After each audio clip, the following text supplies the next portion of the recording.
Topic natin, masakit na balikat. Dahilan at gamutan, ano ang gagawin ninyo? Lahat tayo nakaramdam niyan. So, ipapaliwanag natin anong mga dahilan at ano ang mga gamutan. Kadalasan may tinatawag na rotator cuff injuries. Ito yung mga muscle sa ating balikat nagkaroon ng problema. Frozen shoulder, hindi nyo na maigalaw. Kaya tinawag na frozen na nigas. Bursitis, yung mga kutsyon para dun sa mga buto natin, hindi sumakit, biglang namaga. So, sasakit yan. Shoulder impingement, may naiipit na ugat, maaaring galing dun sa leeg. Rheuma, arthritis, dahil sa dati nating trabahong paulit-ulit o umiidad na tayo. Nagkaroon ng problema sa buto na fracture, nabali ng konti, o kaya naghiwalay. Yun ang dislocation.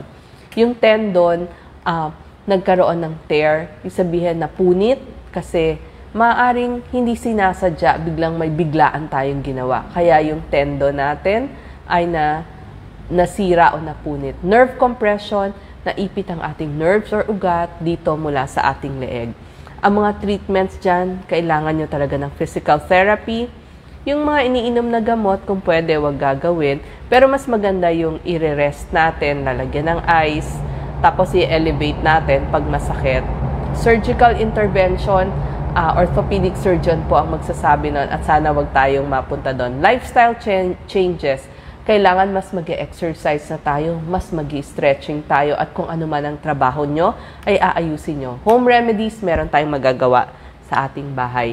Ang balikat natin, may buto, meron din siyang mga muscle. Ito yung mga rotator cuff. Yan yung mga muscle.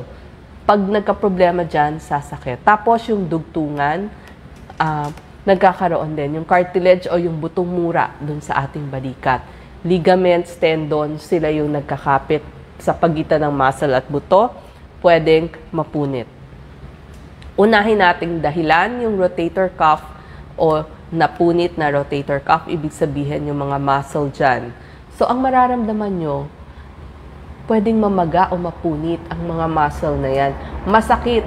Tapos, mas masakit kapag nahigaan nyo at pag humiga kayo ng nakatagilid doon sa apektadong balikat. Mas hirap na kayo magsuklay, mas hirap na ayusin ng bra, at nagsisimula ito edad 40 pataas. Mapapansin nyo, mas mahina yung kamay at balikat ninyo. So, baka may tear. Maaaring bigla kayong nahulog, tumama pala yun. O kaya habang pinapasyal nyo yung aso nyo, biglang tumakbo yun, nahila yung inyong kamay. So, nagkaroon ng tear na punit na maga yung mga tendons, ligaments, at yung muscle ninyo. So, yan po. Pag nangyari yon, mapapansin ninyo, parang mathirap na kayong pumulot kung patalikod. Tapos, matagalan yung sakit. Lalo na, mas masakit sa gabi. Pag binuksan nyo mabibigat na pintuan, mas masakit din. Hindi na kayo makapagsampay. O kaya pag nagsusuot kayo ng damit, mas hirap na. So, tsaka di ba dapat pag tinaas natin yung kamay natin, subukan nyo ho ito. Di ba pag tinaas natin, dapat kaya hanggang tenga. Ito, parang letter U na kayo. Hindi nyo na maidikit dun sa inyong tenga. So, dapat alam nyo na yung mga dati yung ginagawa ay biglang hindi nyo na magawa. So, sasabihin nyo yan sa inyong doktor. May magsasabi, kailangan ng steroid injection, sasabihin ng inyong doktor. Pero napakahalaga po ng exercises kasama ang inyong physical therapist at stretching. Pag talagang hindi na maayos sa physical therapy, doon lang ho tayo pupunta sa surgery na ginagawa ng orthopedic surgeon. Pansamantala lang po ang magagawa ng mga gamot, kapsula, kaya wag ho tayong umasa ng inom ng mga pain relievers. Mas importante po stretching at exercises. Pangalawang dahilan, yung tinatawag nating frozen shoulder. Ibig sabihin, nanigas. Kaya nga frozen, tumigas, di ba? Ang karneng galing sa freezer, matigas. Nagsisimula to sa edad 50 pataas. Bakit pasakit ng pasakit ang inyong balikat habang tumatagal? Tapos, hindi nyo na siya maigalaw. Mas madalas ho itong frozen shoulder sa mga babae, pero meron din sa mga lalaki. At may mga kasamang ibang sakit katulad ng diabetes, mataas na cholesterol at problema sa thyroid. So may tatlong stages ho yan. Tumitigas, freezing. So yung movement o yung paggalaw nyo, masakit. Tapos parang kumukonti o may limitasyon sa paggalaw ninyo. Pag stage 2 na, frozen na yan, hindi nyo na nagagalaw. Pag ganun po, yung sakit, kumonti nga, pero mas hindi nyo naman na igalaw, very stiff na. Tapos mas mahirap na yung mga pang-araw-araw nating ginagawa. At kahit anong na-frozen, dadating yung panahon, lumalambot siya, thawing ang tawag doon. So yung stiffness o yung paninigas, nawawala nga. Pero yung paggalaw nyo, nag-i-improve na. Tapos yung strength, dati kasi nanghina yun, bumabalik na. So ibig sabihin, natanggal na sa tulong ng physical therapy, exercises, at stretching. Ano yung mga example ng exercises na ipapagawa sa inyo ng rehab medicine doctor ninyo? Hawak kayo sa isang silya, pendulum, parang sa clock, igaganon-ganon nyo yung kamay nyo. Left, right. Cross body, yan, itulak nyo. Pag nakaupo kayo, subukan yung gawin. Arm circle, di ba? Yan yung ginagawa natin sa school. Tapos, pwede kayong kumuha ng towel. Subukan nyo, parang nagtutuyo ng inyong likod. Itong armpit stretch, pwede nyo hong gawin to sa pader, unti-unti. Pumunta kayo sa pader. Or kung may mataas kayong cabinet, ipatong ang inyong kamay. Tapos, subukan yung up, down, para ma-stretch dito sa inyong kilikili. So, yan yung mga example ng kailangan ay sipag ninyo para matanggal yung mga kirot. Number 3 na dahilan o pag umiidad o paulit-ulit na trabaho, halimbawa po yung mga arthritis o rayuma. Hindi ba dun sa dugtungan, nung bata-bata tayo, ang ganda nung ating ball and socket. Pero ngayon, dahil nagkakarayuma na, yung butong mura nyo, numinipis na. Kasi nagkikiskisan nga sa paulit-ulit na trabaho. So, sumasakit yan. O kaya minsan nagkakaroon ng extra bone. Osteophyte ho ang tawag doon. So, masakit din yon. So, yan ang tinatawag na rayuma. Matagalang kirot, lalong naninigas ang inyong balikat. So, dito nakakatulong yung stretching. So, problema to dun sa mga joints or dun sa dugtungan o sa butong mura ng inyong balikat. Tsaka maririnig ninyo, parang may maingay, parang chicharon, pag ginalaw nyo, krak-krak-krak. Di ba minsan naririnig nyo yan? Tsaka parang, kung dati malayo na aabot ng kamay nyo, bakit hindi na kayong pagpaabot nyo na limitado na? So, doon nyo malalaman na nagsisimula na ang rayuma. May tinatawag din na referred pain, galing pala sa ibang organo, pero nararamdaman natin sa ating balikat. Halimbawa, problema sa gallbladder o dun sa abdo. Pag may gallstone, minsan sasakit dito sa ating balikat. Shingles, ito yung nagkaroon ng bulutong, parang bulutong dun sa inyong balat. So, pag biglang sumakit, tignan nyo rin, i-examine nyo, baka naman biglang una nagsisimula sa rash ka, tapos nagtubig. Napakasakit po ito. Pag may problema sa lungs, syempre paghinga natin, minsan masakit din doon sa balikat. At sa ating puso, halimbawa, nagkaroon tayo ng angina, bigla tayo nag-exercise o na-stress, may problema pala sa puso, pero kasamang sumasakit yung ating balikat. Gayon din po kapag nagkaroon tayo ng tinatawag na naha-heart attack tayo.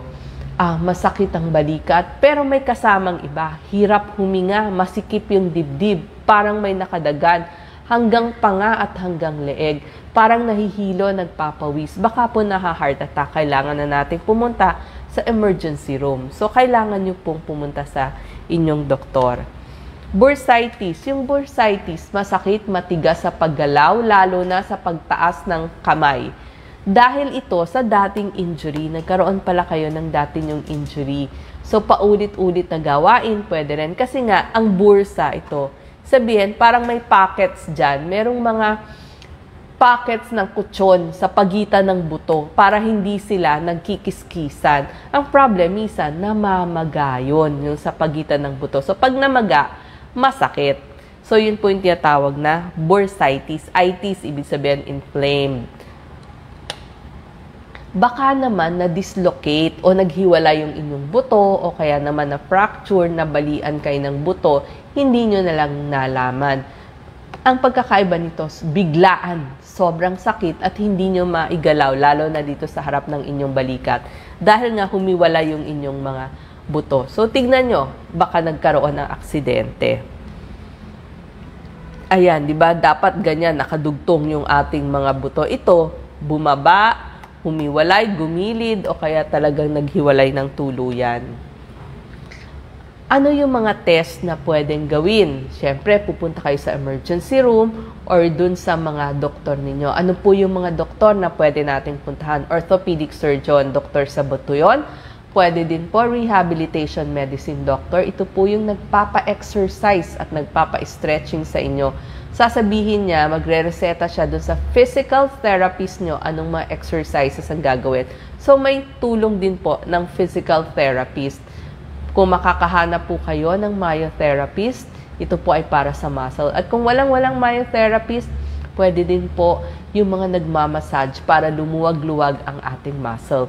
Ano ang mga test na hihingin ng inyong doktor? Siyempre, nandun na yung x-ray, di ba? Ang x-ray ay para sa buto, MRI para makita yung buto at saka yung muscle. Pwede rin ang CT scan para kita yung mga dugtungan. EMG, electromyogram, para naman yan sa nerves o yung natawag nating ugat. Arthrogram, mas malalim po yun. Arthroscopy, sinisilip. Or pwede rin yung inu-ultrasound. So, yan po yung mga para makita yung loob ng ating balikat. Ano naman yung mga gamutan? Pwede kayong masabihan ng inyong orthopedic surgeon, mag-i-injection po ng steroid, so pag-isipan nyo mabuti. Yung mga capsula pain reliever, sana wag paulit-ulit ang gamit kasi mas importante po yung physical therapy, exercises, masipag kayo at pag-i-stretching. Yung mainit, kapag matagalang mga kirot, yung ice, pag bigla ang trauma o aksidente, dun lamang po nilalagyan ng ice or biglang parang may nagbukol o namula, yun po ang ice. So, yan po yung mga gamutan na pwede nating gawin. Yun nga po, Dr. Orthopedic Surgeon, pwede kayong magkonsulta or rehab medicine, rehabilitation medicine doctor. At mas maganda kung meron kayong kamag-anak o physical therapist na pupuntahan nyo 2 to 3 times a week at tuturuan kayo ng mga example. Kahit wala po ang physical therapist nyo, pwede nyo gawin to. Arm circle, cross-body arm stretch, ganyan. Shoulder rolls, di ba? Papunta sa harap, papunta sa likod, o kaya yung gagamit ka ng tuwalya, parang nagtutuyo ng inyong likod. Yan po yung mga example ng mga stretching exercises natin. So, nakita nyo na ang daming dahilan ba't sumasakit ang ating balikat. Kung ano man po ang napansin nyo, sabihin nyo dun sa doktor nyo. So, titignan nyo kung may limitasyon na ba yung galaw ninyo. Maraming salamat po.